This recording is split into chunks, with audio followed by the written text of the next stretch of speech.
So in our last tutorial, we separated the line art. And so in this one, what we're going to do is actually I'm going to explain the basics of anti-aliasing and what that means to your colorist or you as a flatter, and sort of get you set up with exactly what we're going to do prior to laying in the colors.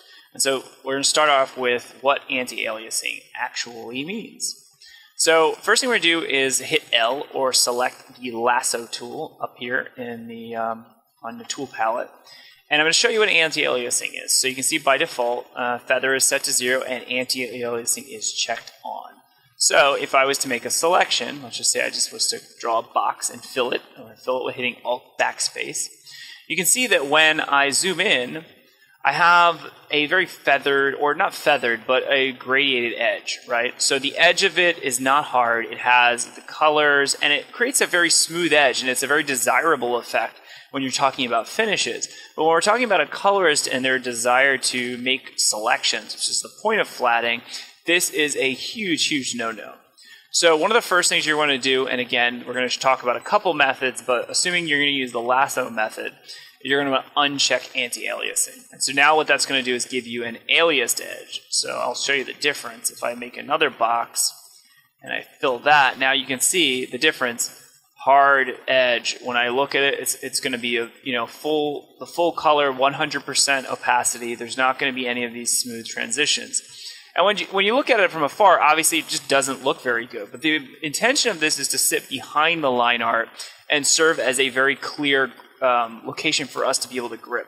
So one of the first things we're going to want to do is select our lasso tool and make sure anti-aliasing is off and that our feather is set to 0. Next thing we're going to do is use our wand. The wand is what we're going to use to be making all of our selections. That's the W key. And by default, especially if you're using Creative Cloud, Quick Selection Tool is going to be what W will be. So what you're going to want to do is switch it over to the Magic Wand tool. And just to bring that out, all I did was left click and hold. Again, I'm on PC, and you want the Magic Wand. But just like with the lasso, this already has a tolerance value and anti-aliasing is on. So we're going to want to zero that out, the tolerance, and make sure anti-aliasing is unchecked. And now what that does is Flatter can make a selection, or rather the colors can make a clean selection and be able to easily grab whatever segment of the images we're trying to get to. And here's a perfect example of what the difference is, though, between anti-aliased and aliased. As you can see here, I've selected the aliased version of my little red box, and all of the edges have a very fine grip around that when we're talking about the bounding box. Whereas if I was to click over here on this one, now it's grabbing these gradiated pixels as well. I'm not getting an exact representation of what I need. And so again, you'll see, and I'll try and do a goof up one when I do the next thing to show you what the difference will be, but it's just not something that you want. Another method beyond the lasso, which I will go into as well, is being able to use the brush, or in this case, the pencil tool. The brush, similar to anti-aliasing, is going to give you a similar effect where it's got a soft edge. I mean, even if we were to select a finer brush, this is the default installation right now of this, so I don't have any of my custom brushes in here. But if I was to grab let's grab this soft edge brush.